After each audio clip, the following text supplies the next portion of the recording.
Wouldn't it be awesome if you could eat whatever you wanted without consequence? Imagine being able to eat nothing but chips and burgers and still be healthy. We all know that we need to moderate or remove certain foods in our diets to be healthy. But for people with gluten intolerance, they need to remove specific foods altogether. This is Gluten Intolerance Explained by In Just 10 Pages. Meet Joe. Joe keeps getting bad gas, chronic fatigue, and diarrhea after every meal. He gave up fast food a long time ago and he still hasn't touched his in-laws' cooking since that last incident. Joe is sad because it feels like he can't enjoy food anymore and he always fears his next meal. He talks to one of his friends, Sally, about this issue. Joe thinks he keeps getting food poisoning, however, Sally thinks it might be something more.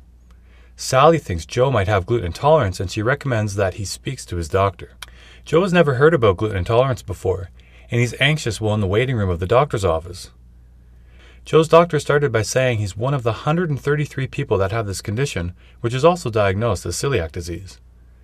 He told Joe that this condition is underdiagnosed and that many people live their whole lives in pain and don't even know what's going on. Joe was still confused by all this and wanted a more detailed explanation of what was going on. Joe's doctor started to explain in more detail.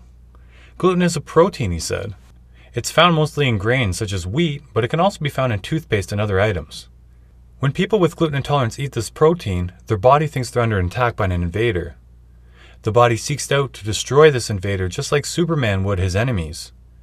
During this attack, the body gets harmed, specifically in the small intestine. Your body reacts and gives you warning signs by showing one or all of the many gluten intolerance symptoms, he said as he pointed to a poster on the wall. The only way to stop this war is to avoid gluten in your diet. Joe's doctor finished by encouraging him to start cooking only with gluten-free recipes. He gave him some websites to visit and then wished him well. Joe left the doctor's office feeling much better. He had a better understanding of what gluten intolerance was, and he was excited to research the possibilities of a new gluten-free diet. He understood it was going to take some work, but he was thrilled at the idea of feeling fantastic once again. Finally, things were looking up for Joe.